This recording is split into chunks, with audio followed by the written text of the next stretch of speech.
episode 8. Mendengar ucapan pria di depan mereka membuat Tante Gita dan Wisnu bingung. Maaf Tuan, semua pekerja di sini tidak kami izinkan meninggalkan tempat ini. Jika Tuan mau menidurinya, bisa menggunakan kamar di depan, jelas Tante Gita. Oh seperti itu.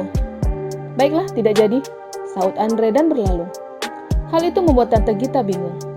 Uang 50 juta harus hilang jika dia menolak permintaan pria itu.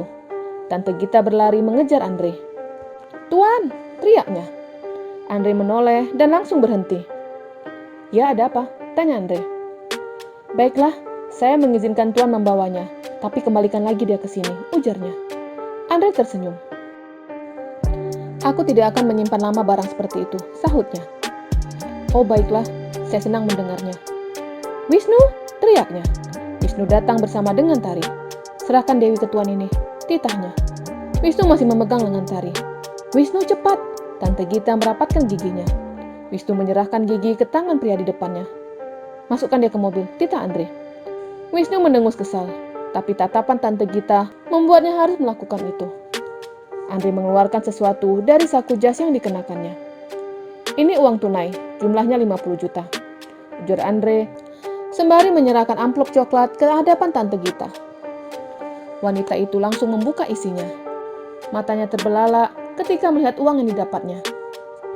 Terima kasih Tuan, semoga Tuan senang dengan pelayanannya, ujar Tante Gita. Andre hanya menganggukkan kepalanya sembari berjalan ke arah mobilnya. Di dalam mobil, Tari memohon kepada Wisnu untuk membawanya kabur.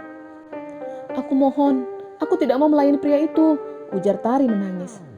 Aku tidak bisa, sahutnya. Kamu berjanji akan membantuku, tapi apa? Ujar Tari sembari diam dan menatap ke arah pria yang ada di belakang Wisnu. Pria itu langsung menoleh ke belakang. Wisnu langsung menutup pintu mobil dan berlalu.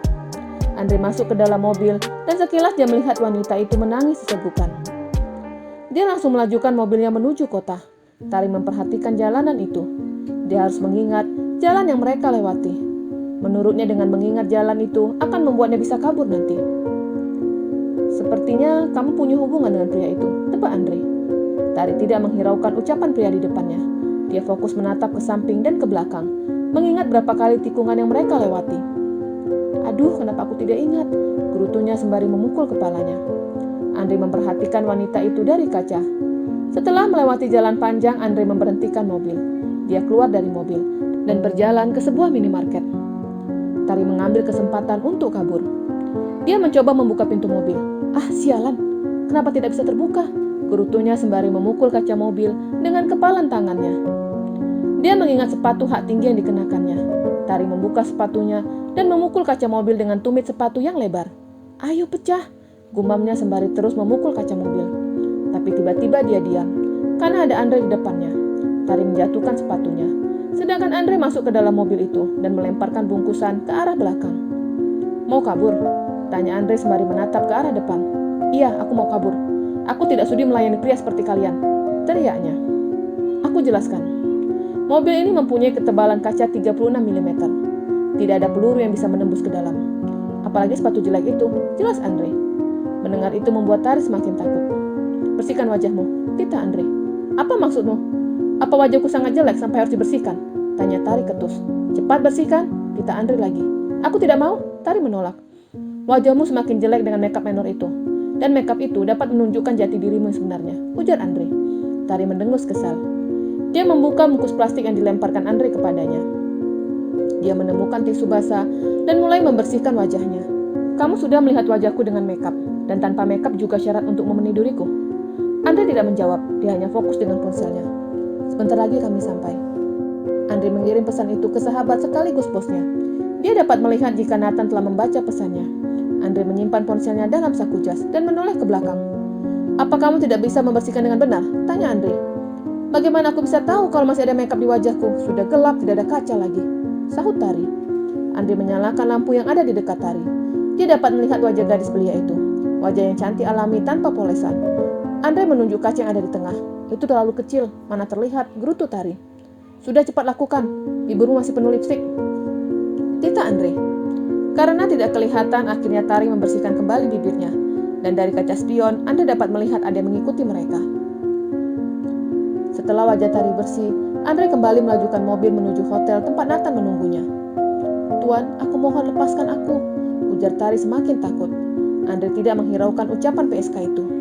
Dia tetap melajukan mobilnya, dan mobil memasuki pekarangan hotel dan berhenti tepat di depan pintu lobi. Andre menoleh ke belakang. "Turun dan jangan kabur, Tita Andre." Tari menganggukkan kepalanya. Dia turun dari mobil ketika seorang pelayan hotel membuka pintu mobil untuknya. Dia berancang-ancang ingin kabur, tapi Andre sudah di depannya.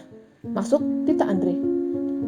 Tari menganggukkan kepalanya sembari menurunkan pakaiannya. Berjalan sembari menunduk. Ketika memasuki lobi hotel, dia langsung menengadahkan kepalanya, menatap mewahnya hotel itu. "Cepat, Tita Andre." Tari kembali mengimbangi jalan Andre, dan mereka masuk ke dalam lift. "Tuan, aku sangat berterima kasih jika Tuan membebaskanku. Aku dijual, ini bukan pekerjaanku," ujarnya memohon. Ting, pintu lift terbuka. Andre menggerakkan kepalanya.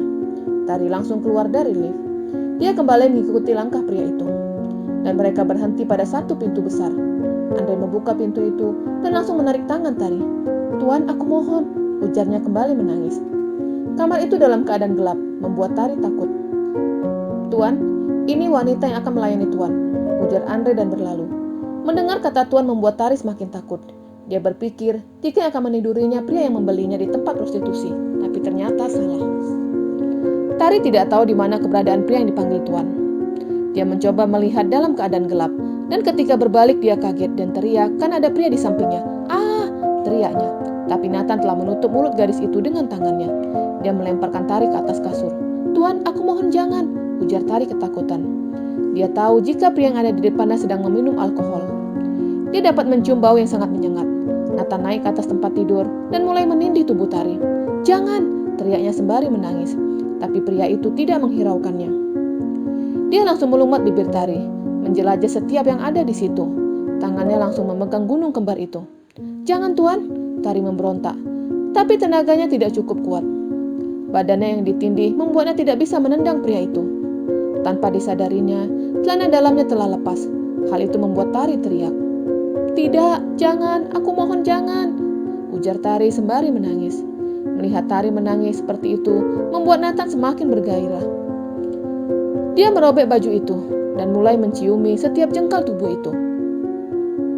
Dan ketika melihat bagian sensitif itu, dia langsung bermain di sana. Nathan belum selesai dengan permainannya.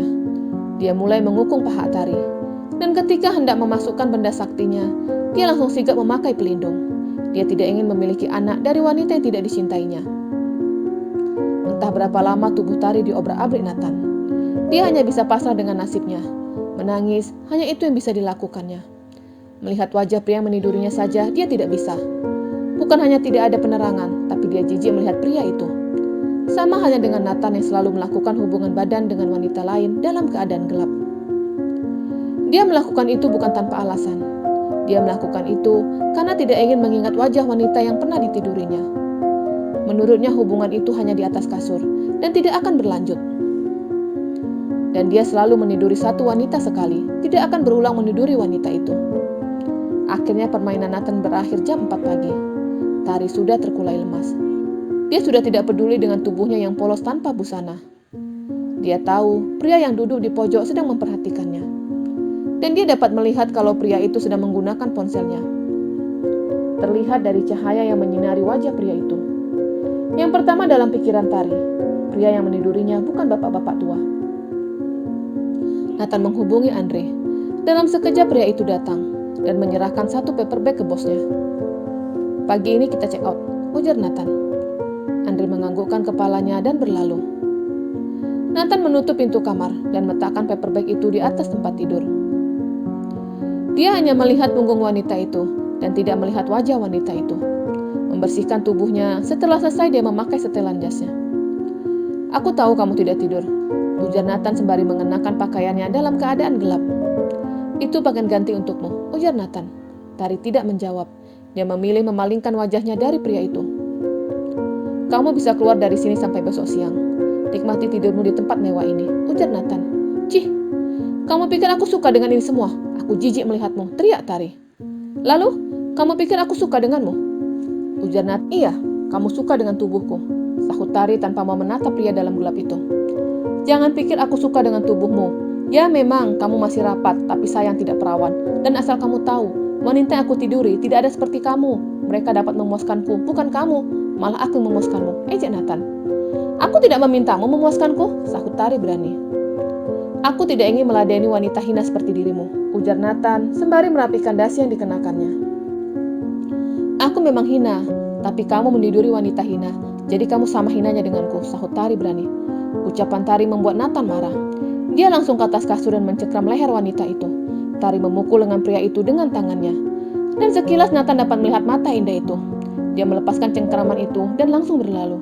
Bersambung.